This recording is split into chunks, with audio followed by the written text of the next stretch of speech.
Well, time is running out in Washington. Just hours are left to prevent a government shutdown. If lawmakers cannot strike a deal before midnight, much of the federal government could grind to a halt, impacting thousands of federal workers across the country. And at the center of the standoff, fierce partisan divisions over a short-term plan to keep the government funded. Our Washington correspondent, Brendan Scanlon, he's live in Capitol Hill tonight with the very latest. Brendan?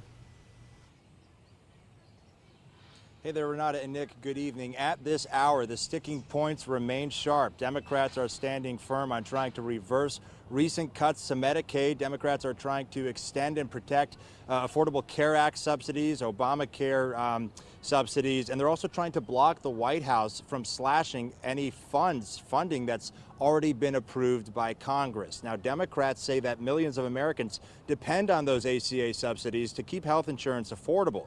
Meanwhile, Republicans argue that Democrats are dragging out negotiations with unrealistic demands.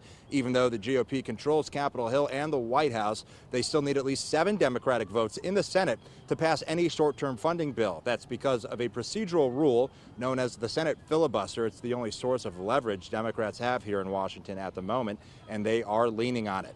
Adding to the tension, federal agencies have been told to use this moment to prepare for sweeping layoffs if the shutdown goes forward. The House did pass a Republican short-term spending plan over a week ago, but that measure failed in the Senate. Even if there was a compromise before midnight, the House has nothing on the schedule this week, and most House Republicans are currently out of town. Senate Democrats and Republicans are planning to vote on their individual plans this evening. As long as there are no major surprises, both measures are likely to fail and the government would shut down at 12:01. With just hours to go, both sides continue pointing the finger at one another. Democrats demanding action on those ACA tax credits, but Republicans say those demands, again, are unserious. Later means never. They don't want to do this, the Republican leaders, because they're right-wing. It'll divide their party. Their right wing hates ACA altogether.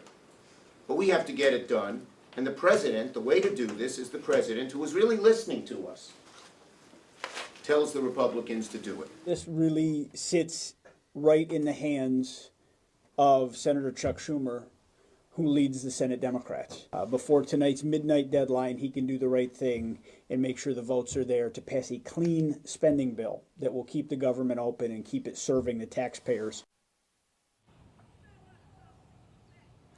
Renata and Nick, with that deadline quickly approaching, now under 6 hours away, Americans across the country are bracing for what could come next. Reporting live on Capitol Hill for WENY News, I'm Brendan Scanlon. Renata and Nick, back to you.